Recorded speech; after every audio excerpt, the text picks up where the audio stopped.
little bit later on, Dr. Brown is here and is going to be telling us more about what's happening in East Central Indiana, including a lot of partnerships with schools, with Purdue, with Anderson University, the public schools, to provide the next level of training through Ivy Tech here in East Central Indiana. Then we're going to go to Magna Powertrain, and lunch is going to be provided, and so be looking forward to that. Right now, however, let me ask you a question.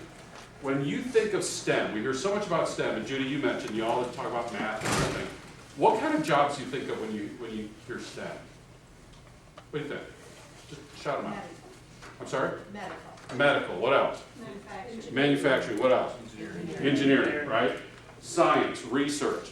According to the Brookings Institute, 8 of the top 10 STEM professions with the most jobs, with the most unfilled jobs, some of which pay as high as $60,000 to $80,000 a year, have names like electrician, welder, auto repair.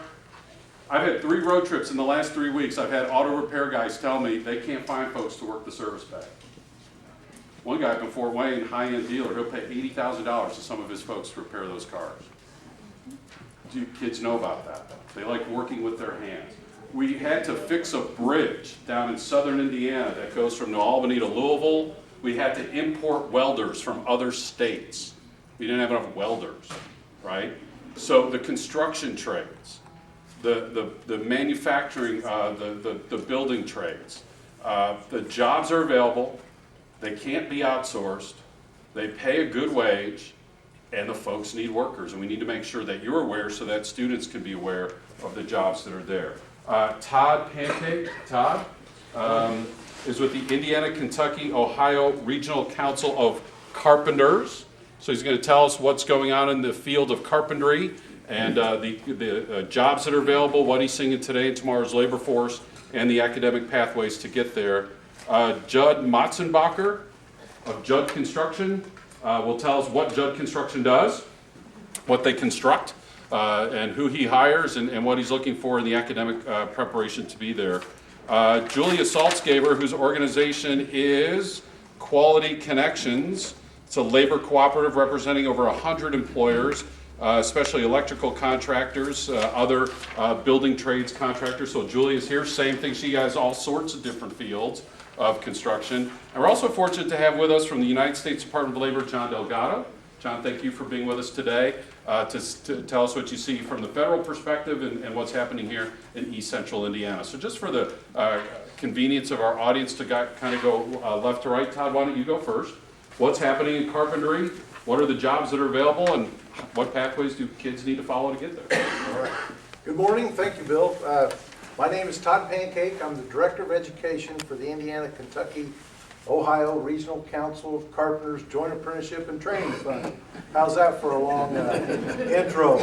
But bottom line is, I'm here to talk about apprenticeship. And our apprenticeship is a 4-year apprenticeship. We offer trades in carpentry, or basically it's a 4-year apprenticeship training in carpentry, millwrighting, and floor covering. And I want to talk about, first of all, job opportunities, because we definitely have lots of them. And I'm reflecting, as Bill's speaking here, that this is exactly the kind of pains that we're feeling. And I spoke with Judd this morning, and he's feeling, and I think the consensus is we're looking for people. I had to make a note of that are going to show up for work. Well, also show up for school. So how many of you have heard of apprenticeship? Just quick show of hands. So that, okay, that's a good thing. But I'm going to give you kind of Todd's terminology on it, and it is a earn while you learn program. Ours lasts 4 years, and basically the more you know, the more you are worth to our contractors. And when I say that, basically today our apprentices are out working. I mean, it's not the most pleasant of conditions. In August, our apprentices will be out working, and our members will be out working when it's 120 degrees. The best way for me to say it is our contractors have contracts with end users or owners, and in those contracts it basically states that a project must get done in an allotted amount of time. So what I tried to share with our kids, and I need to get over that, but they are kids, because there is a lot with this opportunity, but these apprentices, we try to instill in them that they must be at work every day and on time, because our contractors have a contract with an owner. So in other words, we've got multiple contracts working, and that soft skill, that value of being at work every day and on time is probably one of our biggest challenges.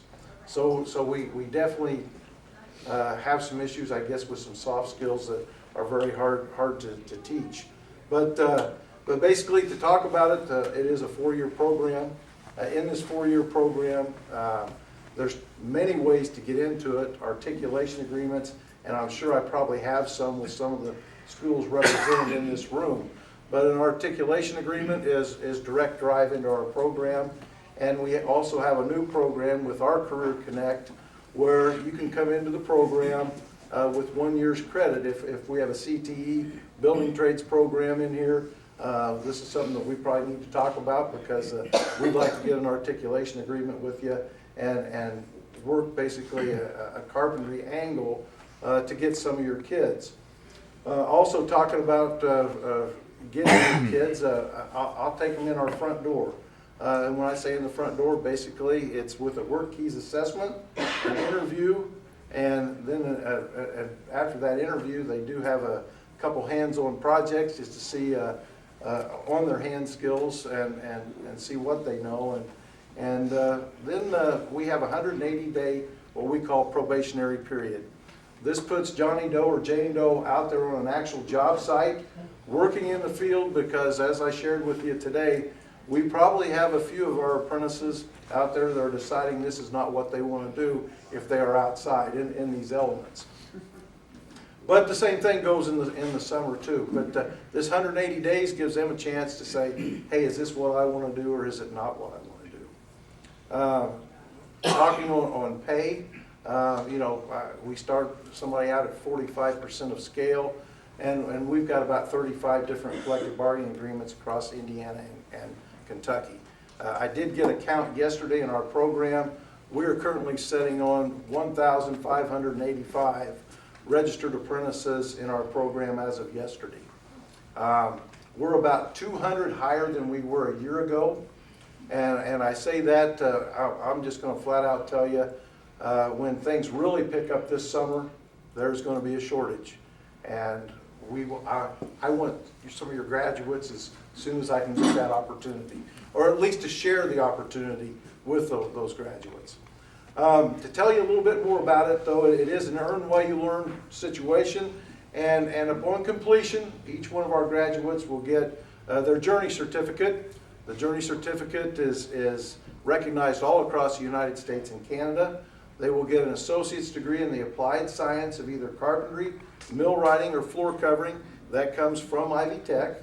And then they will also get their certificate of completion from the United States Department of Labor, which Mr. Delgado will issue, and that is recognized basically worldwide. In other words, bottom line is, Mr. Delgado, big brother over there, checks up on us to make sure that we're giving the education that we state that we're going to be providing. And with that, upon completion of the program, we have a continuing education program for them for the duration of their career at no cost to the apprentice. So generally the question I would get now would be, well, Mr. Pancake, what does this cost? Our program costs $100 per year, and that covers their books. It usually does get kind of quiet. So, so the question is, how does it work? Our programs are funded from collective bargaining agreements, which is the 32,000 members across Indiana, Kentucky, and Ohio, that every hour that they work are going to be contributing anywhere from 35 cents to 50 cents an hour for their continuing education and for every one of those apprentices that are coming up through the crafts. So, how much time have I got here, Bill? That's a good opening. Let's hear from our And we have to let people recover their breath after the gasp when they found out it was just $100 a year. But let's continue, Tim. Well, thank you, and thank all of you for being here today. You are getting a variety from one side to the other today, because you've heard from manufacturers and you've heard from the agricultural side, the apprentice side, and the construction industry. And just to remind you that the construction industry is second only to one other industry in the world, and that industry is food. And so you're going to hear from today the two largest industries in the entire world. Guess what? We need workers. And we've got from one extreme to the other here today. Because I'm a little guy who owns an operation here in Delaware County and have since 1968. We are not a union shop. We respect the union shops, and we both work together. When we put the work council together, they set one of the gentlemen from the unions right beside me, and we work together. This is not them and us type attitude, folks. We all need workers. So what do we do in our operation? I'm a general contractor. So I come into mostly residential, light commercial being dentist office, attorney's offices, and those type things. We don't do industrial work. So we work on your home. And the people that we have in your home are there every day working in your home. Stop and think about that. What kind of person do you want in your home? And when we've talked about soft skills, we've heard everybody here today talking about soft skills. And it's very important that they show up at the time that we have specified.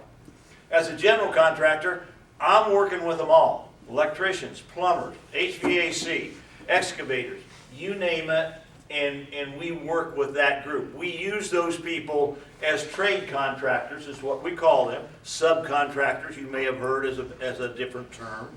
But we coordinate. As a general contractor, I coordinate all of those parts and pieces together. Where does that fit in? Stop and think. We can give about any skill that you have or anything that you'd like to do in the construction industry. Since spring of last year, I have had a gentleman shadowing me who's 26 years old. He's learning the trade. He's learning the estimate side. He's learning the sell side. And it's been fun. Because you can probably tell, I was not exactly brought up in the computer world. Okay?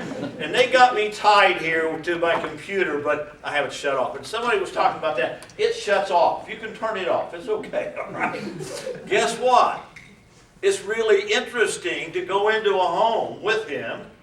They ask for something different that we may not have just on the shelf, so to speak. We get back in the car because I drive. And by the time I get to the office, he's not only found it, he's found the price of it, and he knows how long it's going to take to get it. Welcome to the computer world. Now, gang, when I was in high school, the last thing I was going to take was typing. I do not need typing. I'm going to build houses. I'm going to repair houses. I'm going to be a general contractor. That's where I want to be. Typing isn't the thing for me. Guess what, folks? Don't tell anybody that now, because these two fingers get sold. It's just not that way. All right? So yeah, what skills do we need? Absolutely soft skills, and you've heard about that long enough. Number two, certainly typing and the tech side of it, because we're using that all the time. We're using that every day. I expect all of you know what a level is. You've all seen the bubble in the level. Guess what? No more. It's not there. It's a screen. Because it comes out in decimals now, you have to determine what 00 is. Guess what, gang? That's the type thing we have to teach those kids and bring them up. And I'm still on kids too. We're together on that program, okay? Mathematics, they don't understand how much math we use every single solitary day. How many cubic feet is there in a yard? How many cubic feet will spread over how many square feet, so forth and so on. How many cubic feet of air We talk about how many cubic feet of air in a bathroom because we have to move so much cubic feet of air out of a bathroom and get the moisture out of the house. And the technical side of it. And folks, we've got every opportunity that they ever want. What we have not been able to do, and thank goodness you're here, and thank goodness the Institute puts on these kind of programs, you don't have to go to college, gang. We have good jobs out here that make good money. And I can proudly say that I have 2 people retiring that's been with me over 30 years. Over 30 years. And they've made excellent, excellent wages. You have all kinds of opportunities. I've been extremely fortunate because I work with the Indiana Builders Association. I work with the National Association of Home Builders, which has an educational arm called HBI, Home Builders Institute, that we train people too. I've had the opportunity to sit in a Roosevelt room with the President of the United States. Little Judd Motzenbacher from Muncie, Indiana, that runs a little teeny tiny operation and has 12 employees. But we need help. When it turns around, I'm scared. We've never had a recession this long. We've never had a situation where we've lost as many trades as we have. And we're going to be in trouble. I seen a piece of paper yesterday. I happened to be at the State House all day yesterday in a conference. And there was a piece of paper that indicated the number of residential starts in the state of Indiana since 2000. And it was on a chart. And it was scary. Because the first 4 years, they were up there in the 30 and 35,000 homes permits in the state of Indiana. It's less than 5,000 for the last 4 years. Remember, folks, every time we build a house, we put 3 people to work for a year. We're supposed to build 1 million homes in the United States. We're building 400, 450, maybe 500,000 a year. If we could build 1 million homes, we'd put 3 million people to work. It's a big deal, okay? The example somebody gave, and I think it was you this morning, businesses are out here running the businesses, schools are out here, educators are out here running their business, and we don't get together, and that's where the work council came together. Guess what, gang? That work council is a good place to sit down, and I picked up 12 friends, really more than that, because of the educational side that I've gotten to see. Oh, I got a whole family of teachers, but on the other hand, I haven't had my hands in that, and we need to get more involved with you so you can send our students there. Wage-wise, we are lower than union wages, but we guarantee our employees 52 weeks out of the year work. And the guys that are retiring, they're making big wages. They're making big wages in our industry. Male, female, doesn't make any difference. We use both. They're both skills in in all of our trades. Let's go back to your comment, though. It's cold out there today. On the other hand, folks, think of the opportunities that you've heard today. If you want to be in agriculture, if you want to work in a factory, hey, they're there. If you want to work outside, we've got that opportunity too. How many of you can pick up your cell phone right now and turn electronics on in your home? It's happening every day. I remember when we wired a house, you had a roll of 12-2 wire and some boxes, you were in business. Think of the skills that we got to put together now for all of this technology that we're creating and the opportunities you have in your own homes. We just completed a major remodeling project. Everything in there is high tech. Everything works off of push buttons. Everything works off of touch screens in that entire house. You want to stop and think the number of employees and trained people that we had to have for that? And it's only going to get worse. It's not going to get any better. Okay? I'll quit. Excellent, excellent, excellent. Give your fingers a rest there as you get ready for questions and answers later. Julia? Well, thank you very much. And before I go any further, I want to thank a couple of folks. First of all, thank all of you, because like Bill, I have my own Iowa. My husband and I have 5 children between us. And the youngest one is a junior in high school, and I will tell you, for me in my personal life, I thank God almost every day for the high school counselor that sat with me and my children and helped me and my child be ready for what was next. I love that woman. And I know how hard your job is because I sat with her. It's incredible. And the kind of spectrum that I have with my 5 kids, I have a special needs student, I have a kid who was just admitted to Stanford. We run the gamut at my house in terms of what their interests are.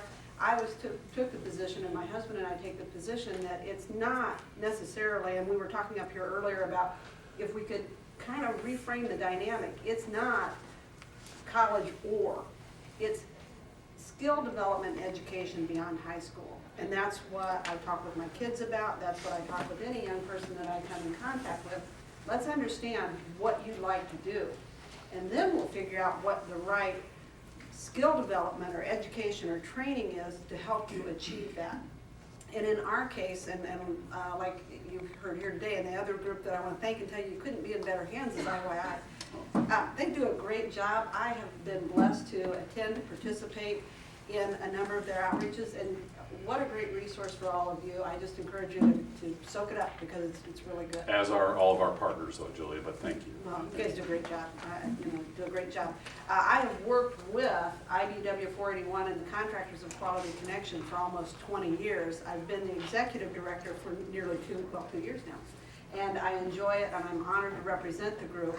One of the things that I find so compelling about the group is the quality of worker, the quality of occupation and opportunity that the industry, I won't say provides, but that exists within the industry. And let's talk about, first and foremost, just to kind of inspire you a little bit. You've heard a little bit about what the educational opportunities and needs are in the work environment. Let's talk about why the work is coming back. Because all of us, in some way, shape, or form, have felt that 2008 through whatever time frame. And none of us are 100% confident yet, I don't think. Right? But we have good reason to begin to be more confident. At least in our neck of the woods, we are very excited because ground was broken today for Market Square Tower. And I can tell you in my 20 years working in downtown Indianapolis and in my professional life, this is the 4th go-round on what Market Square, that site, might be reused as. Ground was broken today, and that project is going to move forward.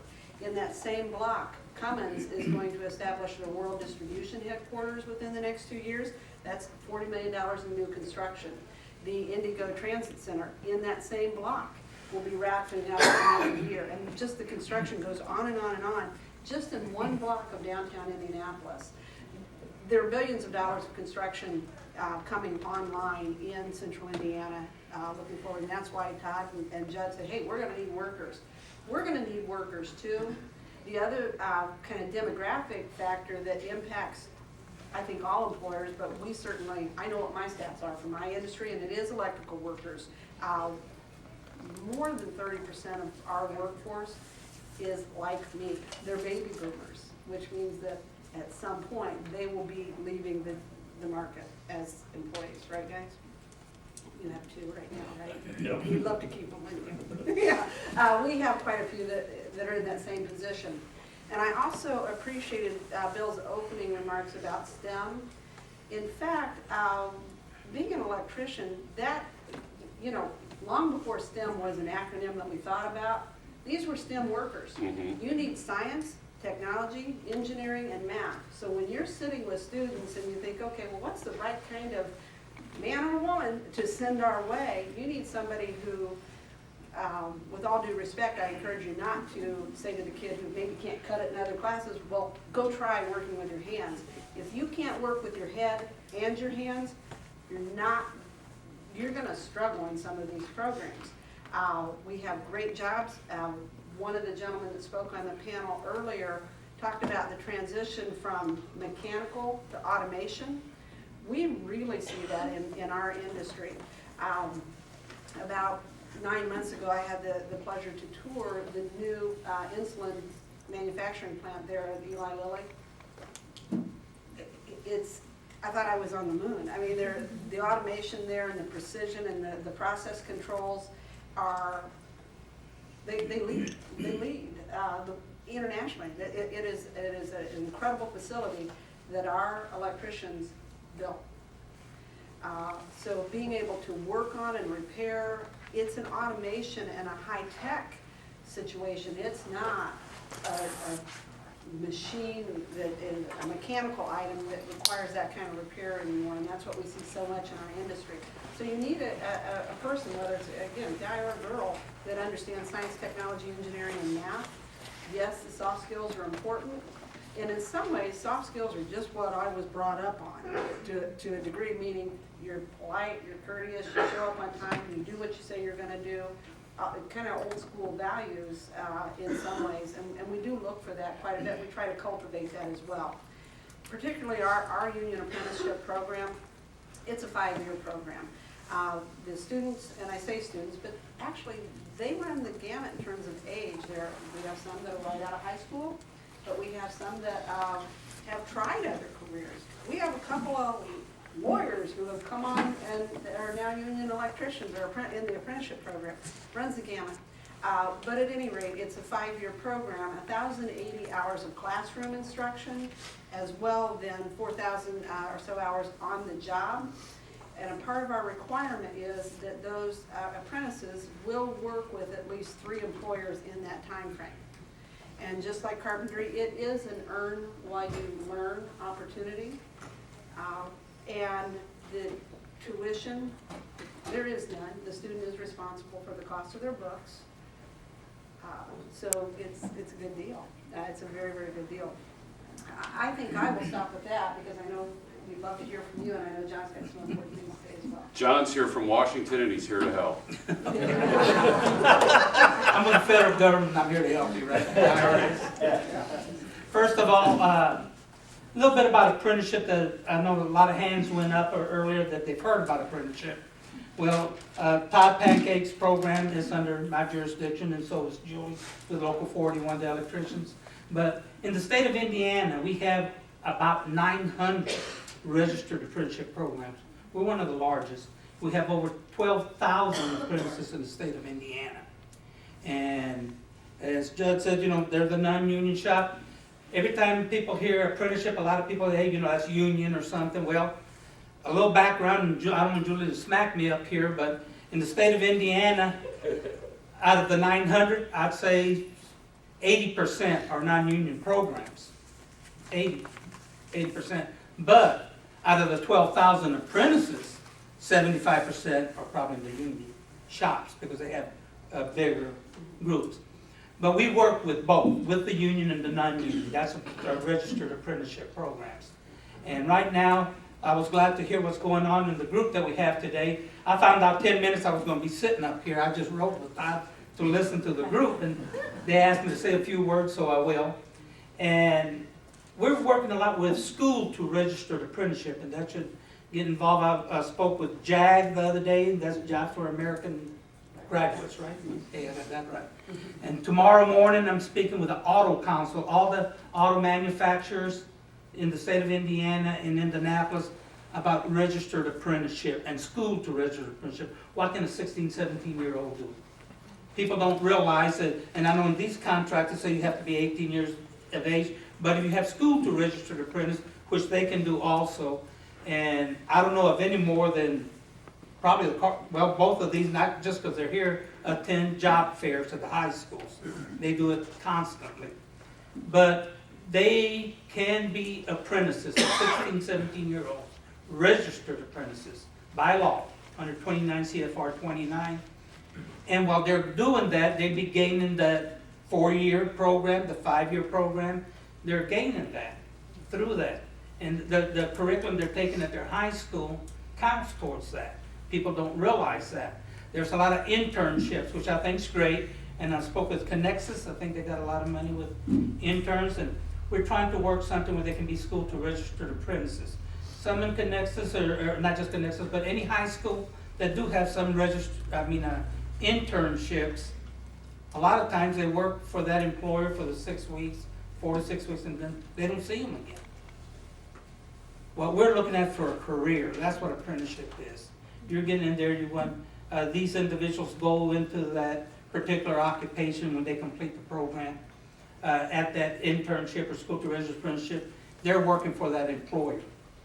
And during the apprenticeship, whether it's school to registered apprentice or just regular apprentice, they get paid. And there's a progressive wage increase with that.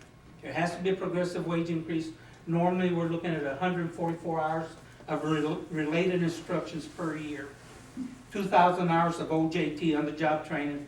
But of course, if the school to register apprenticeship, that's not possible, and we're not looking for those individuals. But whatever hours they do work will go into that particular 2,000 hours. When we're looking at the construction trades, especially with these two programs and all the building trades, union building trades, that is, in Indiana, except for 2 out of the 14, I think, when they complete their apprenticeship program, they register with us, they receive an associate's degree in applied science at that particular occupation. All of them do. We're the only state in the nation that does that. And then we have some non-union programs receive associate's degree also through Vincennes University. Some of them do that, and they're the Associated Builder and Contractor, those are the merit shops, and they receive associate's degree. Something for thought, and we're talking about people going into college. Well, you're in college when you're in these programs, you're gonna get an associate's degree, and believe me, it's nice when they get out, none of them have student loans, because they're paid for. The $100 Todd talked about, that's included in that. So there's no student loans for these type of programs. You're going to get that associate's degree. Right now, in the state of Indiana, and you can ask Todd or Julie, both the journeymen in your program, and most of the construction trades, over $30 an hour base rate. Base rate. Over 30. It's $32.20 what the average is of all of them. Total package, now I'm talking your benefits, your hospitalization, those things, over $52 an hour. Now, my son graduated, and probably get shot for this, from Purdue University. He didn't start out at $50,000 an hour when he got his job, and it cost me a little money to send him to Purdue. But there was no student loans. I was happy for that. My other son, he just got accepted into an electrical apprenticeship program in Louisville, Kentucky. But there are a lot of jobs. Bill mentioned about the bridge over there in Indiana, Kentucky. Well, I live about 3 miles from that bridge, and a place nobody ever heard of, Floyd's Knobs, Indiana. So anyway, that's a bridge over there, and they did have a lot of welders, and they did have to get a lot of people from Tennessee working in Indiana, Kentucky jobs. That's not right. We have to take care of ourselves here. So that's what we're looking for with these apprenticeship programs. And again, I wasn't sure I was going to be here, but I've got some material, got my business card. Anybody interested in anything that you'd like for us to come and speak to your group, to your high school, or whoever, we'd be happy to do so. Julie mentioned about some lawyers going into the apprenticeship program. In Evansville, Indiana, we have one of the building trades. Year before last, 2 high school teachers went into the apprenticeship program. They were teachers. And one of the programs they had over there in the electrician, you had to have a full year of algebra with a B average at that particular local. So that's why the teachers got into the program. They're happy with the program. So there are other avenues, and especially for the students that are in high school right now, we need to be looking at them because they're our future. And we are getting to a shortage. Bill mentioned about the auto repair. Richmond, Indiana, all the auto dealerships have called us to try to get auto mechanics from the high school kids to start working on those. And you're right, they're talking $80,000 a year. That's not bad to do that. Anyway, I'll stop there and then I'll answer any questions. Wow. It's great to hear the kind of consistent message about the jobs that are available, the apprenticeship programs that are available, and not just, I love, Julia, how you made the point of like, oh, you're maybe not good at this other stuff, so maybe you should be good at this. This is a profession. This is a craft. This is a career. It's a skill. It's not the plan C or plan D, to use the governor's thing. It is a plan A. to have your life be guided around. Julie, did you want to add a comment? No. Okay, because if you were at the auction, you just would have bought it. Okay. When you did Then I will. that, so, but anyway, so are there questions for our panelists? And again, our goal today is to build these bridges, and it's an area that is just so big in our state, as you've heard, and the opportunities with the apprenticeships. I love what John pointed out too. I was starting to think, as I have a kid at Purdue right now, and what the debt might look like when he's done. Books, the cost of books is the only cost I heard for these students to be able to get these skills.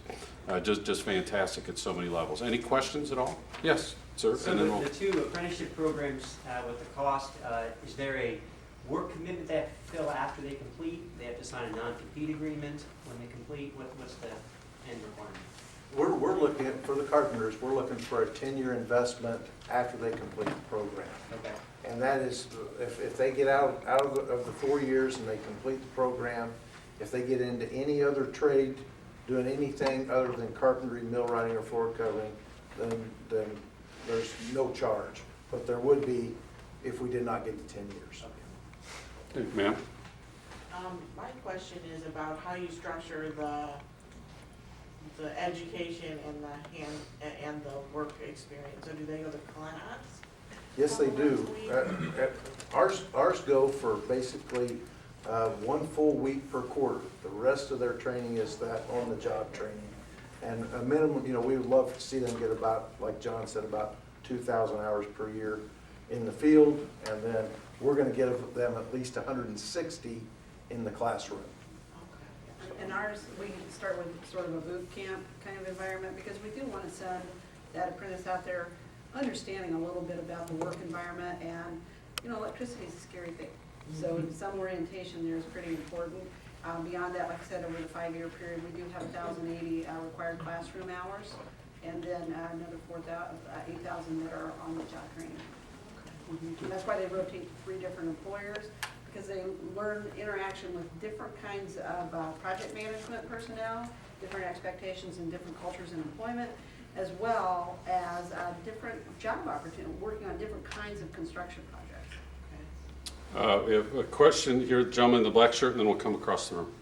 John, real quick, you mentioned 900 programs here in the state. Where do I get my hands on that list with contacts?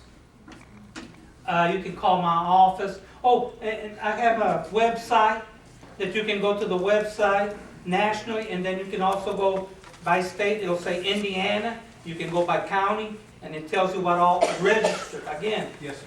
registered apprenticeship programs that are in the state of Indiana. And so you can get everyone by county there. Yes, sir.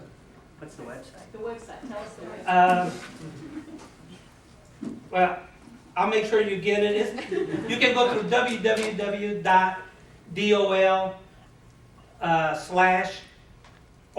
for Office of Apprenticeship.gov. But there's several different websites. Got a sheet of paper here if they want to make copies of them that shows you different other websites to go to. And there's $100 million grants right now that the president signed strictly for apprenticeship. Ivy Tech has applied and several other people have applied for. See if we can get some of those copies made. Okay, great. The other thing I can say too is for folks who participate, and Michelle, you're my one colleague I see in the room, if we can remember to link some of this off our website, and I'm sure maybe our friends at Ready Indiana, the Chamber, Cell, and others might want to link to these as well, but we'll try to get this, that's why we're here today, and we're thrilled that John's making us aware of this. Remember, he is kind of a late addition to the speaking roster, it's the only reason why we don't have the handouts, but as partners, we'll figure out a way to get this information. I got 2 folks here, gentleman and then a woman in the black blazer, and then we'll come back to the other side of the room. Todd, we have an articulation of this building trades program. Would you tell them what that does for the students? Absolutely. And basically what this articulation agreement is, for your juniors and seniors, and I don't know if you've got the Career Connect one yet or not, but for juniors and seniors going through a building trades program, we're going to give you credit for that individual credit for that, because we'll invest money in an apprentice in the first year, and we'll invest, and then they're going to say, hey, maybe this isn't what they want to do. The kids that are in those building trades programs, they've been doing this for 2 years. Number one, they like this, or they wouldn't be getting into the program. So what we're gonna do is give them actually direct entry into the program, and then with some, we'll evaluate them and then give them credit in the program. Basically, kind of like do not pass go, you get straight into the program, and we can take you from when you graduate, within 2 weeks, we can have you with your orientation, and that's that safety training that Julie is talking about, and get you on a job site. And so very little transition time, I mean, from graduation right into the workforce. Tell them the attendance requirement is, Yes, 95%. and they don't care about excused and unexcused absences. And that comes from our contractors, and our contractors, we're jointly managed, they made that very clear. You know, we need people that are gonna be at work every day and on time, we're counting on that. So why would we change that rule at this point? Thank you, I'm glad that, it's, you know, this is a career, this is a career. Gonna go to Joanne in just a second with Julia. She's waited, can I? Well, Go ahead. You go ahead. yep, Joanne. I was just gonna make the same point that the Muncie Career Center has that same agreement with Indiana, Kentucky, Ohio. And, we've had 4 kids this year receive letters of acceptance already. Great, thank you. Up in the front room here, and I know somebody's had their hand up across the way. Ma'am? Oh, she indicated that you have a special needs student Yes, I do. or child, and because there's such a large gambit of special ed students, that, what kind of opportunities are there for those students to get in vocational training? They, regardless of their background, they do need to be able to pass the basic requirements. They need to be able to function on the job. It is a very physical job. My particular child that I'm talking about, she now works for the state of Indiana, and I will tell you, has made more out of what God gave her than any person I've ever met. But each person has to find what their strength is and maximize it, is the real point in that. Ma'am? A number of years ago, I was involved in a program that encouraged females to go into non-traditional careers. And we had some successes, but they were still pretty small. The percentages were extremely small. What do they look like today, those kind of percentages of male versus female in your apprenticeship programs? Our biggest challenge, right now, our numbers are looking at approximately 4%. And it's a non-traditional workplace, and I can assure you the jobs and the opportunities are there, but it's a non-traditional situation. And if I can find that, that would be great. And if you're still part of that organization, I'd love to meet with you. John? No, the Department of Labor put in every one of the program a goal for every one of them that they should try to meet. And there has to be an affirmative action if they have 5 or more apprentices in any program for minorities and females. And we try to work with them on that and make sure they do get that. Some programs are high and some are low. A lot of the big construction trades, to be honest with you, they bring them into the program, but the retention rate, they drop themselves out, just to be honest in their behalf. I mean, probably we're lucky, to be honest with you, to get 3 out of 10 that's going to stay after they're selected into these Julia? construction. What do you think about women in the construction trades? I'm really for it. And one of the things that we do with our apprenticeship committee, we have a very diverse composition to our apprenticeship committee to make sure that when those interviews occur, that there are different contexts and backgrounds and thought processes when that person's coming in an interview fashion. We want to make sure that they feel welcome and that a different way of thinking is assessed when we're evaluating them. In the back to the right here? I have a question. I work with my 7th and 8th graders, and we do skilled interest and career interest and talk about, matching up what you like to do and what you're good at with a potential career. And my question is, as they start moving into high school, these are a lot of really great programs for students who are leaving high school, but there aren't a lot of options for students who are in high school simply because schools can't afford to pay for those elective teachers. So what are some options for students who are in 9th through 12th grade as they're thinking they want to go into construction? They don't have construction classes at their local high school, as many of ours here locally don't. What are some options that they can do now to pursue those interests until they can enter those apprenticeship programs? First thing I'm gonna say is, they can't have enough math in our industry. So I think being able to tie the math into, and if, I mean, give us a call. I'd love to send one of our instructors maybe to help show the value of that math, especially you get into some geometry situations and you know, we can, whether it's volume or roof rafters and stairs, and being able to tie that into everyday things that work, that's some possibilities. And then Do you not have a career center in your area that offers it? We have the Muncie Career Center, but Now, wait a minute, what school are you from? I'm from Yorktown. Okay, Yorktown doesn't participate, they won't let us even come in and talk to you. Yeah, I mean, That's part of the problem. I I'll just just say say it. it. We have a break coming up, you guys can. I was gonna say, wait a minute, that's not true. I mean, even careers, like, Yeah. you know, even if a student doesn't decide until their senior year, like, hey, that's not something I'm interested in, it's almost too late at that point in time. So there are, I mean, there are things that students are interested in doing, they just can't pursue it in high school. So what are, you know, just matching things up, you know, Julia? majors, we need to match Yeah, them up. when you asked your question, I thought the same thing as Todd. It does come back to science, technology, engineering, and math. And those are core curriculum classes, and continuing to excel there is important. And to your point, it's really never too late. The lawyers that we have that are now apprentices would tell you, it's never too late to pursue a passion. I love what Judd said.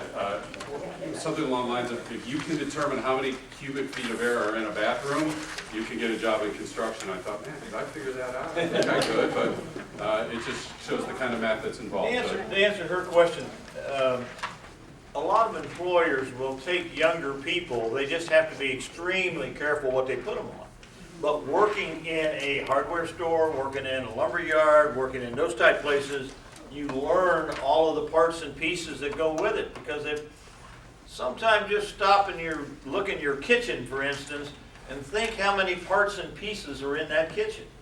And to learn what all those parts and pieces are. And that's getting a job in a related industry is a good way to start, because we got to be careful. We can't put 15, 16-year-old kids out on a work site, and we understand that. Yeah. And Department of Labor can probably help with that comment, but we can certainly put them in non-dangerous areas to help them learn. Todd and Julia, let me ask you, with your programs, you come speak at schools, and the Career Tech Ed Center is a great point. We have 49 of them around the state. Jed, we actually, as you know, we build a house from foundation to completion interior, so that 16, 17-year-old, not 15-year-old, but 16, 17, 18-year-old, in those areas, they have that opportunity to actually experience hands-on both the electrical side and the building side. And the high schools share those Career Tech Ed Centers. We hope you take advantage of them. There's also a movement at the state policy level to get more Career Tech Ed into every physical high school building in the state, so keep your ear to the ground on that.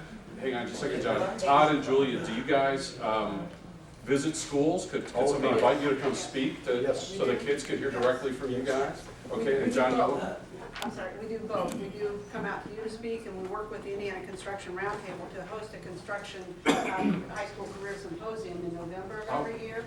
And it really showcases not only the technical careers that we have, but also we have architects, engineers as well, more on the traditional collegiate side. so Indiana Construction Roundtable, Construction November 14th. Career Symposium, November 14th. There's probably a website. She'll get it. Okay, John? Just real quick, something I believe I forgot to mention. There's over 1,000 occupations that are registered with the U.S. Department of Labor. You mentioned earlier about for those particular individuals. There's not just the construction trades. I've got bank tellers, LPN, nurses aides, all type of RN programs, believe it or not, and LPNs. All different occupations, and they range from 2,000 to 10,000 hours. That's 1 year program for 2,000, up to 5 year program for 10,000 hour program. So there's all different type of occupations. Question here. I just have not heard anybody talk about clubs, and so I'm a huge advocate of FFA, DECA. You know, there are the robotics club, and there's a club for girls that want to go into engineering that goes and visits Purdue and other places. So these are out there. They're really well-meaning professionals. The Explorers, the Boy Scouts have a whole program that's related to different kinds of occupations. And so as I've worked with young people trying to figure out what they want to do, my whole goal is to get them in front of mentors. So you want to be a woman in construction? Let's go find a woman who's in construction. You want to be a woman doctor? Let's go find a woman doctor to become your mentor. Because when you work with women in college or minorities in college or really just anybody, the way they get to where they want to go is not just education and not just experience, but also those mentors. So I would say we really need to encourage even athletics. You find quite a few people more successful when they're involved in those, not just as guest speakers, but outside. Judd, let me ask you, as you've been on the Works Council and you've gotten to know educators better, what would be kind of a last word of advice for our friends in education in the summer and after school youth programs who are represented here today as you think about running your company and what you need? We both got to give 50% and get together. We both, and that's including in all of us folks. We got to help you and you got to help us, but we got to get together and sit down at the table, and at least the work councils have helped that. I'm on the Ivy Tech advisory board out here on the construction side, and that's at least helped me got my foot in the door, but I'm not doing enough. I'll be the first to tell you. And it's our fault that we've let this happen, and so our employers are going to have to, and educators, sit down and get together. That's why I never want to miss a work council, because I get to sit down with the people who are running Ivy Techs and who are running all of these programs, and we at least get to talk to them and face-to-face once a month. All right, so it's got to be a two-way street, and we've got to help more people as the industry. We've got to step up and come out to you folks and ask for those people. And you never know what's going to happen when those meetings occur. I was just in Terre Haute the other day. Their works council, the auto dealers who can't find repair people, purchased the auto training equipment for Ivy Tech and for the local high school so that the kids could start learning. Paid for the whole thing. Ivy Tech and the schools didn't have to pay a dime. The employers are hungry for workers. I think you heard that with both of our sessions today. And the one other thing I wanted to highlight today, we're so thrilled that we had an example of non-union building trades and union building trades. At IYI, we have friends who are union, we have friends who are non-union. We want to provide workers for our friends.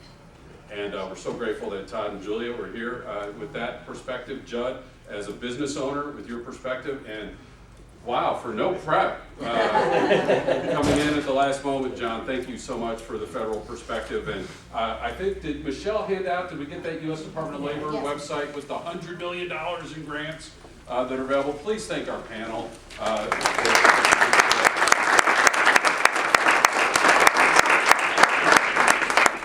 And it's my honor to just bring up Dr. Andy Bound. Dr. Bound has been the chancellor. Ivy Tech has, I can't remember how many regions now, I know a few consolidated, but 8 or 10 regions around the state.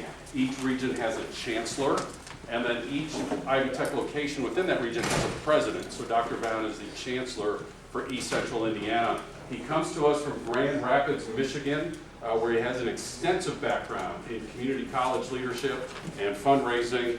Before that in Grand Haven and Muskegon, Michigan, where he had a workforce development background. So we're so glad that he's part of the brain gain here to the Hoosier State. He is our host today as we're in one of his buildings here. Dr. Bound, thanks for addressing our audience. Welcome. Thank you.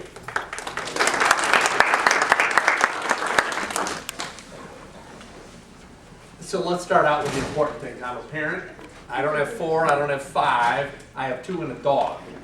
So I say that's 8 legs, and that counts for something. Yeah.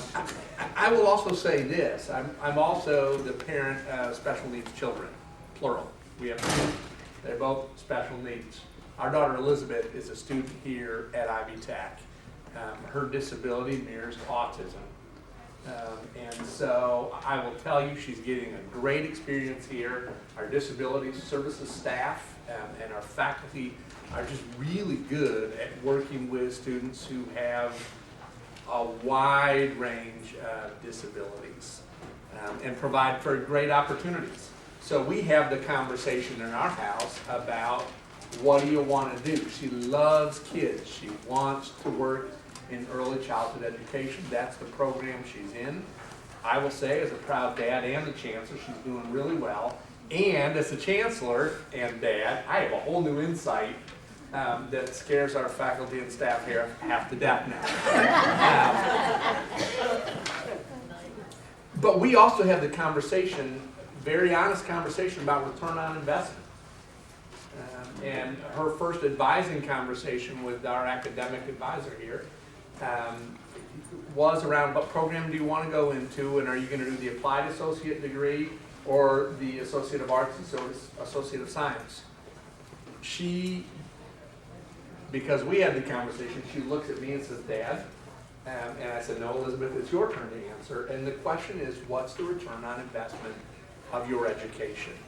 And for Elizabeth and for us, we had the conversation about associate degree, applied associate degree as a quasi-terminal degree, or the transition to, in this case, it would most likely be Ball State in the early childhood teacher education program. And we talked about return on investment. You know, the wages, the earnings you're going to have as an adult in this profession fall in this range. Let's make good choices about the education that we have. We also talked a lot about skilled trades. When I was back up in Michigan on the training and development side within organizations, manufacturing companies, we ran multiple apprenticeship programs. So as the manager of an apprenticeship program, we had tool makers, we had electricians, we had weld technicians, we had automation robotic technicians, and. The list went on and on depending on the employer. So we've talked a lot this morning about the construction trade side, but those same sorts of apprenticeship in both union and non-unionized facilities exist on the manufacturing side as well, and they are great opportunities. What most happens, at least my experience has been with those programs, those are typically already employees of the companies that have opportunities to go into the skilled trades area, and their earnings go from good to great earnings to fantastic earning potential. So you have a chancellor who comes from the private sector, and there are a number of chancellors in the state who kind of bridge that life between higher ed and the private sector. We also have $24 million worth of construction going on right here in our region in Anderson. If you drive down 69 between here and Indianapolis, you see it going up. We're really excited about what that means for our region, and specifically for the greater Anderson, Madison County community, and opportunities for students, because we can move out of Everett, which has suited us well, but move into a brand new facility. We know that just based on history, our enrollment there is probably going to grow 30% over the next 2 years. What I'm hoping is it doesn't mean that all the students that go to here or to Muncie go there. If they come from Noblesville, that's okay. Yeah. Different region. But we're also hearing really positive things about this campus right here in the capital appropriations process. And our hope is that a year from now, we're going to be breaking ground for a manufacturing training center right here in Muncie. That'll be a 25,000 to 30,000 square foot facility. And we're really, really excited about what that means. But that's not what I wanted to talk to you so much about. What I wanted to talk to you about is really our combined